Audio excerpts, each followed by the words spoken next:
Hi friends, Assalamu alaikum. Welcome back to our channel Zuha Kitchen. இன்னைக்கு நம்ம Zuha Kitchenல ஒரு எப்படி சொல்றது ஒரு சூப்பர்பான ட்ரெடிஷனல் ரெசிபி தான் நான் உங்களோட ஷேர் பண்ண போறேன். இது பாத்தீங்கன்னா மெயினா எல்லா அக்கேஷன்ஸ்க்கு மேரேஜ் ஃபெஸ்டிவல்ஸ் அந்த மாதிரி இந்த ரெசிபியை நிறைய ட்ரை பண்ணுவாங்க.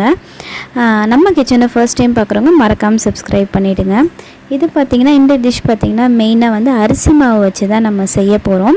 இந்த அரிசி மாவு பார்த்திங்கன்னா நான் இது வீட்டில் இருக்க எல்லாத்துக்கும் ஒரு 25 மெம்பர்ஸ்க்கு இது ப்ரிப்பேர் பண்ண போகிறோம். அரிசி மாவு பார்த்திங்கன்னா நம்ம நல்லா சுடு தண்ணியை ஊற்றி நல்லா பிசைஞ்சிடணும். நம்ம இடியாப்பத்துக்கெலாம் பிழிவோம் இல்லைங்களா, அந்த மாதிரி இந்த அரிசி மாவை கொஞ்சம் கொஞ்சமாக சுடு தண்ணியை ஆட் பண்ணி நல்லா பிசைஞ்சு எடுத்துடணும். இந்த மாதிரி கொஞ்சம் கொஞ்சமாக ஊற்றி ஆட் பண்ணிக்கோங்க. நான் நிறைய செய்கிறோம், எங்கள் வீட்டில் ப்ரிப்பேர் பண்ணுறோம் இது, அதனால உங்களுக்கு எப்படி தெரியும். பட் ரொம்ப சிம்பிளான ப்ராசஸ் தான். இப்போ அரிசி மாவை கொஞ்சம் கொஞ்சமாக எடுத்து உருட்டி நம்ம ரெடி பண்ணி வச்சுக்கலாம். ஏன்னா சூடாக நம்ம தண்ணி ஊற்றுறோம் இல்லைங்களா, கை போட்டு பிசைய முடியாது. அதனால் குட்டி குட்டி பால்ஸாக ப்ரிப்பேர் பண்ணி இந்த மாதிரி வச்சுக்கோங்க, ஈஸியாக இருக்கும். இந்த மாதிரி ப்ரிப்பேர் பண்ணி வச்சுட்டு இதை நம்ம ஒரு ஷேப் கொடுக்க போகிறோம். இந்த மாதிரி ஒரு குட்டி சைஸ் பால் மாதிரி எடுத்துகிட்டு ஃபஸ்ட்டு விரல், அதாவது ஃபஸ்ட்டு இண்டெக்ஸ் ஃபிங்கரை வச்சு நம்ம அமுத்தி கொடுத்துட்டு போட்டுடணும், அவ்வளோதாங்க. இந்த மாதிரி உருட்டி ஓவல் ஷேப்பில் உருட்டி இண்டெக்ஸ் ஃபிங்கர் வச்சு ஒரு அழுத்தம் கொடுக்கணும். இந்த மாதிரி பண்ணிட்டோம். இதுதான் கரெக்டான திக்கடியோட ஷேப்பு. இது 2-3 ஷேப்லேயும் செய்வாங்க, பட் எங்கள் வீட்டில் இந்த ஷேப்பில் தான் செய்வோம். இப்போ நிறைய பேர் ஆல்ரெடி சொன்ன மாதிரி நிறைய பேர்த்துக்கு செய்கிறனால பெரிய வட்டா வச்சு செய்கிறோம். ஹோல் ஸ்பைசஸ் எடுத்துருக்கோம். பட்டை, ஏலக்காய், கிராம்பு, அப்புறம் ஒரு 4 பச்சை மிளகா. எண்ணெய் ஊற்றிட்டு காஞ்ச பிறகு இதை சேர்த்துடலாம். அப்புறம் ஒரு 1/2 கிலோலேருந்து 3/4 கிலோ அளவுக்கு வெங்காயம் ஃபைனாக சாப் ஆகிருக்கு. இதையும் உள்ளே சேர்த்துட்டு தேவையான அளவு உப்பு சேர்த்துருங்க. இந்த வெங்காயம் பார்த்திங்கன்னா நல்லா வதங்கின பிறகு நம்ம ஒவ்வொரு இதை ஆட் பண்ணிக்கலாம். தேவையான அளவு உப்பு சேர்த்துட்டு இஞ்சி பூண்டு பேஸ்ட்டு ஒரு 4லேருந்து 5 டேபிள் ஸ்பூன் இஞ்சி பூண்டு பேஸ்ட் ஆட் பண்ணிவிட்டு நல்லா கலந்து விட்டுருங்க. அந்த பச்சை ஸ்மெல்லாம் போகணும். இப்போ இது பார்த்திங்கன்னா நான் மின்ஸ்ட் மட்டன், அதாவது மட்டனில் தான் இதை செய்ய போகிறோம். இதை நல்லா மின்ஸ் பண்ணி வச்சுருக்கு கைமால. இது பார்த்திங்கன்னா மெயினாக பார்த்திங்கன்னா தலைக்கறி, அப்புறம் கால், இதில் தான் மெயினாக செய்வாங்க. பட் இந்த டைம் நம்ம அதெல்லாம் யூஸ் பண்ணாதனால மட்டன் கறியிலே செய்கிறோம். இப்போ தேவையான அளவு மிளகாய்த்தூள் ஆட் பண்ணிக்கலாம். இதையும் நல்லா கலந்து விட்டுடுங்க. நல்லா கலந்த பிறகு இது தக்காளி பார்த்திங்கன்னா ஒரு 6 to 7 தக்காளி, நல்ல பழுத்த தக்காளியாக மிக்ஸி ஜாரில் போட்டு நல்லா கிரைண்ட் பண்ணிவிட்டு இது உள்ளே சேர்த்துடலாம். இது நம்ம கட் பண்ணி போட்டாலும் ஓகே, பட் இந்த மாதிரி போடையில் நல்லா கொதித்து ஈஸியாயிரும். அப்புறம் ஒரு கையளவு புதினா, ஒரு கையளவு கொத்தமல்லி, இதையும் ஆட் பண்ணிவிட்டு நல்லா கலந்து விட்டுடலாம். இந்த ரா ஸ்மெல்லாம் போய் நல்ல ஒரு ஃப்ளேவர் கிடைக்கிது. இப்போ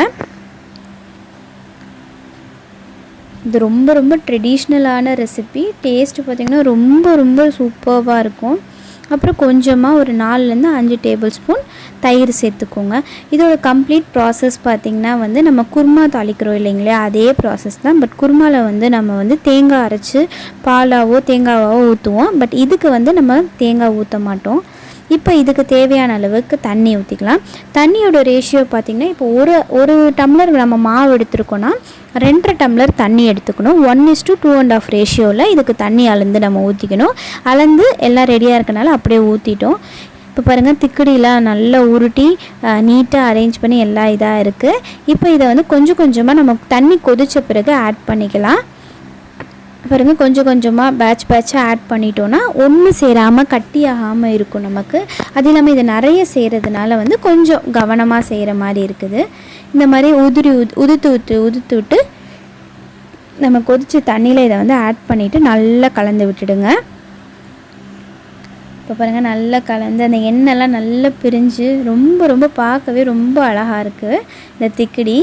டேஸ்ட்டும் அப்படி தாங்க, ரொம்ப ரொம்ப சூப்பராக இருக்கும். கண்டிப்பாக இதை இந்த டிஷ்ஷை கண்டிப்பாக ட்ரை பண்ணி பாருங்கள். இப்போ பாருங்கள், அந்த உள்ளே நம்ம உருட்டி போட்ட அந்த திக்கடி நல்லா வெந்துருச்சு. இதோட கன்சிஸ்டன்சி பார்த்திங்கன்னா பாருங்கள், நல்ல ஒரு ஷைனிங்னஸ் தெரியுதுங்களா, உங்களுக்கு வீடியோவில் கரெக்டாக தெரியுதான்னு தெரில, பட் அந்த நல்ல ஒரு ஷைனிங்னஸ் தெரியும். அந்த மாவு வெந்துருச்சுன்னு உண்டான பதம் பார்த்திங்கன்னா நல்ல ஒரு ஷைனிங்னஸ். அதை வச்சு நம்ம தெரிஞ்சுக்கலாம். இப்போ திக்கடியோட கன்சிஸ்டன்சி கொஞ்சம் தண்ணியாக இருக்குது. அதனால ஒரு 4லேருந்து 5 ஸ்பூன் அரிசி மாவை தண்ணியில் கரைச்சி உள்ளே சேர்த்துட்டு டக்குன்னு கலந்து விட்டுடுங்க, இல்லாட்டி லம்ஸ் வந்துடும். இப்போ இது நல்லா கொதித்த பிறகு நீங்கள் வந்து உங்களுக்கு அந்த கன்சிஸ்டன்சியே போதுன்னா ஸ்டாப் பண்ணிவிடுங்க. இன்னும் கொஞ்சம் கெட்டியாக வேணும்னா நீங்கள் மாவு கரைச்சி ஊற்றலாம், இல்லாட்டி அந்த ஸ்டெப்பை நீங்கள் வந்து ஸ்கிப் பண்ணிவிடுங்க. பாருங்கள், நல்லா கலந்து விட்டுட்டாச்சு. இப்போ திக்கடியும் வந்து சூப்பராக ரெடி ஆகிடுச்சு. அந்த ஷேப்பு, அந்த குருமாவுடைய இது ஸ்மெல்லு ரொம்ப ரொம்ப யம்மியாக இருக்குது. பார்க்கவே இப்போவே டேஸ்ட் பண்ணும் போல் இருக்குது. அவ்வளோ சூப்பராக வந்திருக்கு.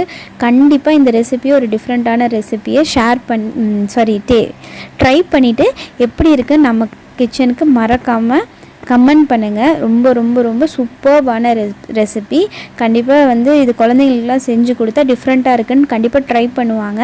நீங்களும் கண்டிப்பாக ட்ரை பண்ணி பார்த்துட்டு எப்படி இருந்துச்சுன்னு கமெண்ட் பண்ணுங்கள். இது மெயினாக பார்த்திங்கன்னா நிறைய பக்ரீத் டைமில் தான் நிறைய செய்வோம். அப்போ தான் நிறைய தலை, கால் அதெல்லாம் நிறைய இருக்கும். அதனால் அப்போ செய்வோம். இப்போ எல்லோரும் ஒன்றா இருக்கனால இன்றைக்கி ட்ரை பண்ணலாம், இதை வந்து ப்ரிப்பேர் பண்ணலான்னு ரெடி பண்ணியிருக்கோம். இந்த வீடியோ பிடிச்சிருந்துச்சுன்னா லைக், ஷேர் அண்ட் சப்ஸ்கிரைப் பண்ணுங்கள். இன்னொரு சூப்பர்பான வீடியோவில் மீட் பண்ணுறேன். பாய்.